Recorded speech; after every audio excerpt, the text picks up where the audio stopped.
कहते हैं ना, जो बच्चे हैं बड़े होकर पढ़कर नौकरी लगेंगी, उसी तरह अभी तक आपने जो है बच्चों का आंदोलन नहीं देखा, पढ़ने वाले बच्चों का आंदोलन नहीं देखा। कुछ दिन पूर्व जो हमने मेडिकल कॉलेज गोंदिया का तो बच्चों का भी समस्या दिखाए थे, उनको पढ़ने में असुविधा हो रही थी, लाइब्रेरी नहीं हो रही थी, इसलिए उन्होंने जो जिलाधिकारी को जो है निवेदन दिया गया था। उसी तरह जो है गोंदिया जिले में काफी जो बीएससी की कॉलेज और टॉप 10 में जो कॉलेज आती है डीबी साइंस कॉलेज, और आप देख सकते हो पीछे में जितने छात्रा दिख रहे हैं बीएससी वाले छात्र और डीबी साइंस कॉलेज के छात्र है, ये बच्चे पढ़ रहे हैं, रेगुलर जा रहे हैं, उसके बावजूद भी फेल हो गए। और गोंदिया जिले में ऐसी कुछ कॉलेज है, जो जिले में कॉलेज है वहां के बच्चे फेल नहीं हो रहे, पास हो रहे। जो पढ़ने वाले बच्चे वो फेल होते नजर आ रहे हैं, जो पढ़ रहे हैं बच्चे वो फेल हो रहे हैं। यहाँ से जानेंगे कि क्या क्या समस्या है। क्या नाम आपका और कौन सी कॉलेज में पढ़ते हो और कौन सी ईयर में हो और क्या समस्या है? मैं सेजल पटले बात कर रही हूँ। मैं डीबी साइंस कॉलेज गोंदिया से बात कर रही हूँ। मेरी समस्या ये है कि जो हमने बैक का पेपर दिया था 4th सेम का, वहाँ पे हमें 0 मार्क्स मिला हुआ है।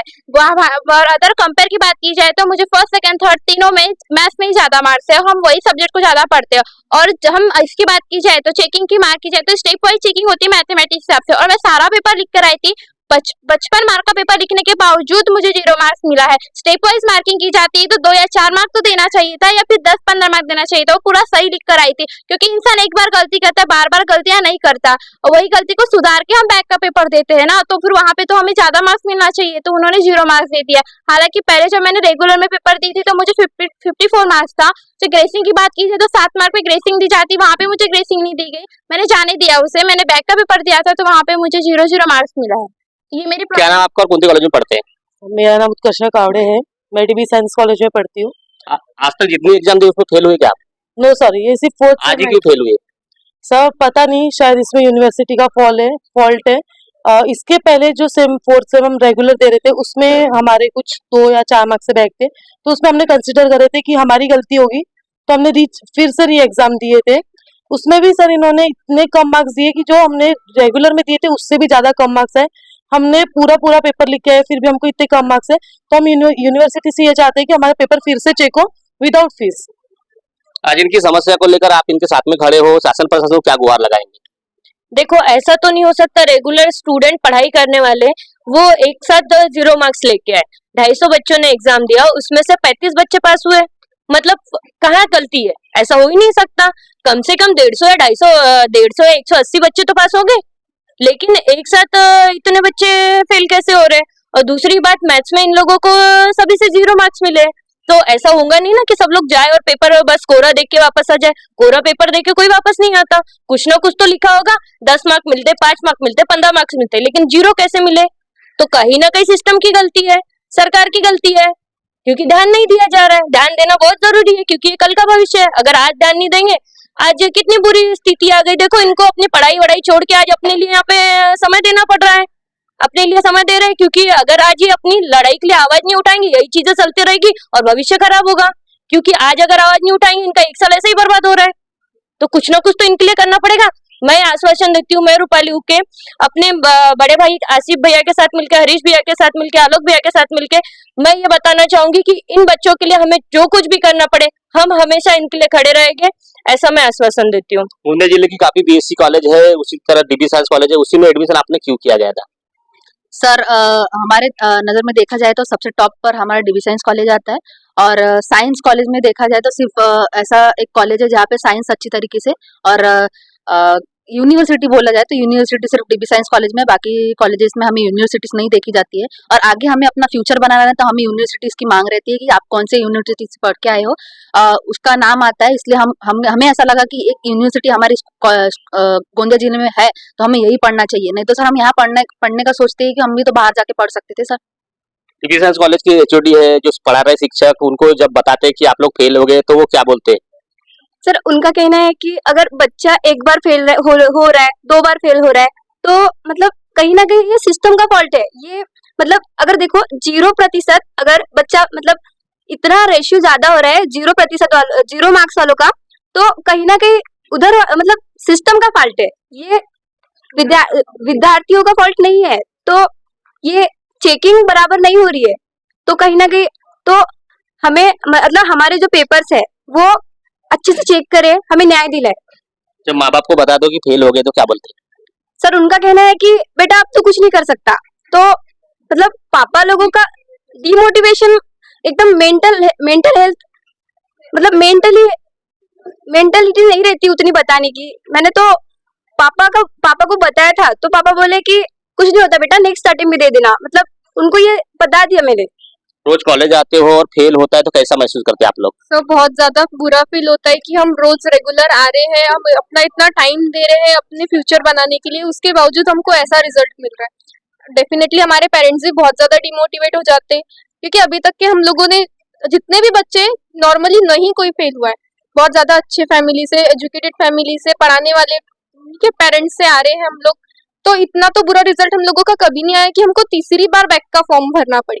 एक बार हमारी गलती है, ठीक है, दूसरी बार अच्छा ठीक है ना, अगर मैं ये या 4-5 बच्चे फेल हो रहे, लेकिन इतने सारे बच्चे फेल हो और रहे वो हैं, भी जीरो जीरो के इसमें सर, जीरो के इसमें तो नहीं हो सकता कभी सर। नहीं। स्टेप इतना हमने पढ़े हैं, कभी इतनी बुरी हालत तो कभी रिजल्ट की हुई नहीं है। क्या लगता है आप इनके सपोर्ट में आज खड़े हुए हो, शासन प्रशासन क्या गुहार लगाएंगे और क्या इनकी मदद करेंगे? भैया ये जो प्रकरण आरटीओ ने कर रही है, 2016 से प्रकरण हो रहा है, लेकिन इतनी मात्रा में जो भारी मात्रा में फेल किया गया है, ये पहली बार मैंने देखा हूँ कि 65% बच्चों को मैथ्स में 0 मार्क्स मिले हुए। आरटीओ मात्र पैसे कमाने का काम कर रही है, बाकी कुछ नहीं। आरटीओ बच्चों को पहले बोलती है कि आप रीचेकिंग में डालें, रीचेकिंग डालते डालते में बैक का फॉर्म भरने का टाइम आ जाता है, फिर बैक का फॉर्म डालते, रीचेकिंग के लिए 350 रुपए, बैक के फॉर्म के लिए 500 रुपए, से 850 रुपए पर बच्चों से वसूल करते हैं। उसके बाद में रीचेकिंग जब होती है, उसमें से 10 मार्क 20 मार्क बढ़ा के बच्चों को देते हैं कि आप पास हो गए हो, जब तक ये बच्चा अपना दूसरा पेपर दे चुका होता है। तो अभी इन बच्चों ने कुल गुरु को लेटर लिखे है कल। ये लेटर लिखने के बाद में अगर कुल गुरु 10 दिन में इनका समाधान बच्चों का नहीं करती, अभी नॉन पॉलिटिकल मुद्दा है, अगर 10 दिन में समाधान इन बच्चों का नहीं होता है तो महाविकास आघाड़ी आरटीओ को ताला ठोकने का काम करेगी। और इसके बाद जब तक इन बच्चों का समाधान नहीं होता, कोई भी एग्जाम आरटीओ कंडक्ट नहीं करेगी, और कंडक्ट कर भी ली तो महाविकास आघाड़ी के मार्फत मैं आपको आश्वासित करता हूँ कि किसी भी बच्चे को एग्जाम देने के लिए हम जाने नहीं देंगे यानी उनकी अनुमति लेने के बाद ही उनको जाने देंगे। कि ऐसा वारंवार आपके साथ होते रहेगा, आप पैसे भरते रहोगे, क्योंकि कोई भी बच्चा फाइनेंशियली स्ट्रांग परिवार से नहीं है। सबके माँ बाप कमाते हैं, रोज करते हैं, और ये कॉलेज की फीस भरेंगे या फिर बस फेल होने की फीस भरते रहेंगे। क्या लगता है इसमें जिम्मेदार मतलब दोषी कौन होगा, किसकी लापरवाही होगी, क्या लगता है आपको? इसमें भैया आरटीओ में जो सीनेट मेंबर चुन के जाते हैं, कुल मिला के तो उनको मैं दोषी घोषित करता हूँ कि सीनेट मेंबर का काम होता है कि जो बच्चों को ऊपर जो अन्याय हो रहा है उसको सीनेट के मेंबरों ने ध्यान देना चाहिए। क्योंकि आरटीओ में आज तक के ओपन इलेक्शन का जो चल रहा था, जिसमें यूआर चुना जाता है, कॉलेज का रिप्रेजेंटेटिव चुना जाता है, वो सब प्रक्रिया बंद कर दी हुई है। तो इसमें कोई भी बच्चा नियंत्रित रूप से देख रेख नहीं कर पा रहा है, कोई यूनिवर्सिटी रिप्रेजेंटेटिव नहीं है, तो पूरी जवाबदारी आती है सीनेट के जो चुने हुए मेंबर है उनके ऊपर। तो सीनेट के जो मेंबर चुन के गए, उनसे अनुरोध है उन लोगों ने इस विषय पे तत्काल ध्यान दें, अन्यथा सामने में जो सीनेट के इलेक्शन होंगे, जब वो वोट मांगने आएंगे तब हम उनको बताएंगे कि वोट कैसे रहते। आज आप लोगों ने पाठिंबा दिए हो बच्चों के लिए जो फेल मतलब एग्जाम देने के बाद भी, अच्छे पेपर जाने के बाद भी फेल हो रहे हैं, आप लोग की क्या भूमिका रहेगी आने वाले समय में? मैंने जैसे कि बच्चों से बात किया तो बच्चों ने बताया कि यूनिवर्सिटी ने जो उनको मेंटल ट्रॉमा दिया है, वो बता रहे हैं कि अप्रैल में उनकी एग्जाम होने वाली है, 6 सेम की एग्जाम होने वाली है, मार्च में उनकी 4 सेम की एग्जाम होने वाली है। इस प्रकार का जो घटना हुई है, जो बच्चों को 0 मार्क्स आए हुए, उसकी वजह से वो मेंटली इतना ज्यादा डिस्टर्ब है कि वो पढ़ नहीं पा रहे हैं। ठीक है, मतलब मैं आपको पहले भी बोला कि फाइनेंशियली वो लोग ऑलरेडी टूट चुके हैं, अभी मेंटल हरासमेंट अलग हो रहा है। ठीक है, 10 दिन की बात की हरीश भाई ने, मैं कहूंगा कि यूनिवर्सिटी तत्काल से तत्काल 5 दिन के अंदर अपना डिसीजन ले, जो भी उनसे एरर हुआ है उसको वो सुधार करे, अदरवाइज हम लोग आंदोलन करेंगे। बच्चों की लड़ाई है, बच्चों के साथ में अंत तक की इस लड़ाई को हम लड़ेंगे, ताकि ये गलतियां दोबारा किसी बच्चे के साथ में ना हो और उसके भविष्य के साथ में खिलवाड़ ना हो।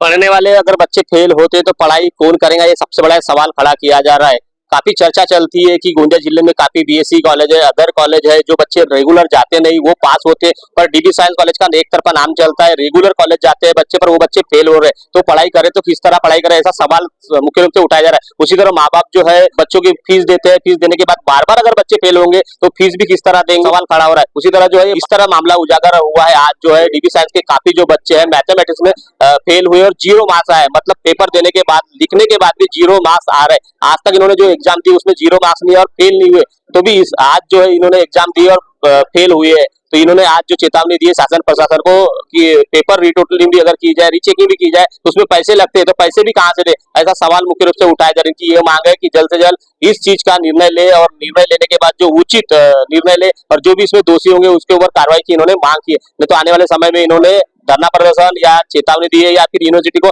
ताला लगाने की बात की है। दर्शकों बने रहे इस तरह खबर देखने के लिए। महेंद्र लिल्लारे, न्यूज़ प्रभात मीडिया, गोंदिया।